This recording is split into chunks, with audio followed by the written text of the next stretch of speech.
मस्त मालवणी किचनमध्ये तुमचं स्वागत आहे। आज आपण बनवणार आहोत गुजराती उंधियू। गुजराती उंधियू बनवण्यासाठी मी ते बघा अर्धी वाटी वाटाणे घेतले आहेत, जे ताजे मटर येतात ते। इथे मी तूर घेतली आहे बघा अर्धी वाटी। इथे मी पावटा आणि जी आपली पापडी असते त्याच्या शेंगा गर घेतले ते बघा, पावट्याचे गर आणि पापडीचे गर मिक्स करून घेतले आहेत एक वाटी। आणि इथे मी सुरती पापडी मला बाजारात मिळाली नाही, त्यामुळे मी ही बघा जी आपली साधी पापडी असते ती घेतली आहे तोडून। जे घरी सामान होतं त्यामध्येच मी तुम्हाला उंधियू बनवायला दाखवत आहे। आणि इथे बघा वांग घेतले आहेत, 2 वांगी कापून घेतली आहेत। आणि हे बटाटे घेतले आहेत, 3 बटाटे घेतले आहेत मी। छोटे छोटे असेल तर अख्खेच ठेवा, मोठा होता म्हणून मी हे बघा कापून घेतले आहे।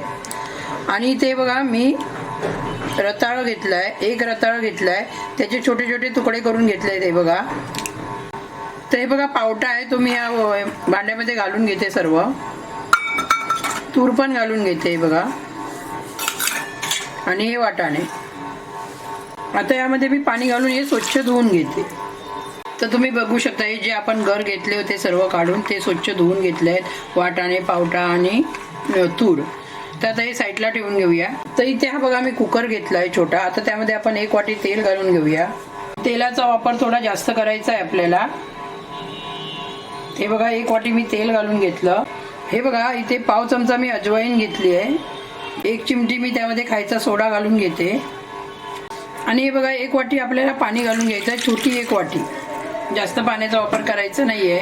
आणि हे आता हे बघा असं व्यवस्थित तेल आणि पाणी मिक्स करून घ्यायचं। आपण सोडा पण घातलेला आहे आतमध्ये, ओवा पण आहे। हे बघा असं व्यवस्थित मिक्स करून घेतलं।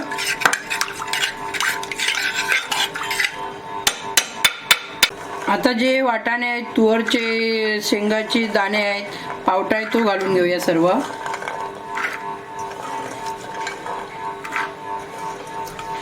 तर यामध्ये आपण ही बघा पापडी घालून घेऊया।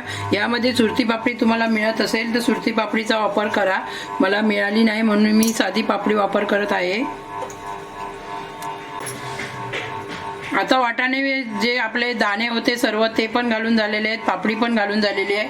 आता आपण हे बघा जे आपण वांग घेतलंय, या बटाटा घेतलाय, रताळा घेतलाय ते घालून घेऊया।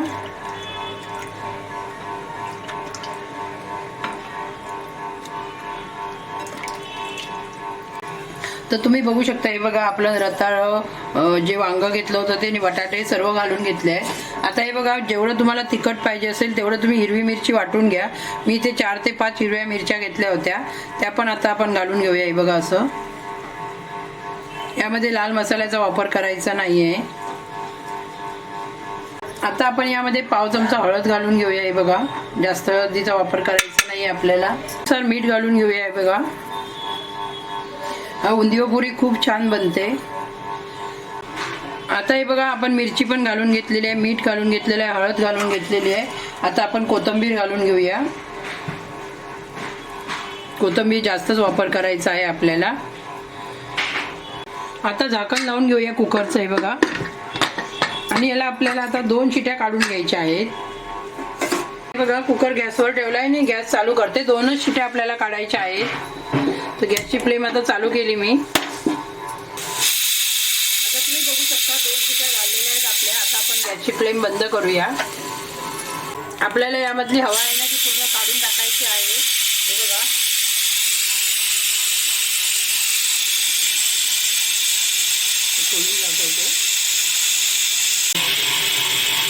तर तुम्ही बघू शकता हे बघा पूर्ण हवा काढून टाकलेली आहे मी कुकर मधून। शिटी काढून घ्यायची आहे आणि मी तुम्हाला कुकर खोलून दाखवते।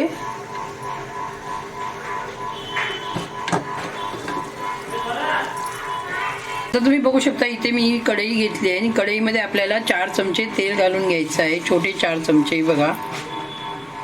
मध्ये तुम्ही बघू शकता हे बघा जे वाटाणे असतात आपले हिरवे ते मी मिक्सरला लावून घेतले आहेत, ते त्या घालून घेते मी। आपल्याला अर्धी वाटी वाटाणे मिक्सरला लावून घ्यायचे आहेत आणि हे बघा असं व्यवस्थित मिक्स करायचं आहे। आपल्याला गॅसची फ्लेम चालू करायची नाहीये, हे मी खालीच सर्व करते आहे। हे बघा असं व्यवस्थित मिक्स करून घ्यायचं आहे आपल्याला। ते आपण कोथिंबीर घालून घेऊया आणि बघा असं व्यवस्थित मिक्स करूया। आणि आता आपण गॅस चालू करूया। यामध्ये आपल्याला 1 चमचा लिंबाचा रस घालून घ्यायचा आहे बघा. गॅस चालू केला आहे. स्लो गॅसवरतीच हे व्यवस्थित असं मिक्स करून घ्यायचं आहे आपल्याला. तर हे बघा, हे असं व्यवस्थित परतून घ्यायचं आहे आपल्याला. 2 ते 3 मिनिटं असं मिक्स करत राहायचं आहे आपल्याला. आता तुम्ही बघू शकता 2 ते 3 मिनिटं झालेली आहेत. ह्या सर्व भाज्या मी कुकरला लावून घेतल्या आहेत. त्यामध्ये घालून घेऊया आपण कढईमध्ये. हे बघा, आणि व्यवस्थित असं मिक्स करून घेऊया.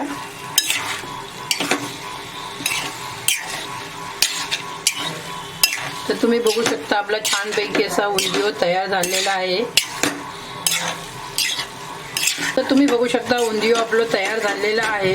आणि ही रेसिपी माझी आवडली असेल तर नक्कीच माझ्या चॅनलला सबस्क्राईब करा, लाईक करा, जास्तीत जास्त शेअर करा आणि कमेंट करून सांगा हा उंधियो कसा बनला आहे. धन्यवाद.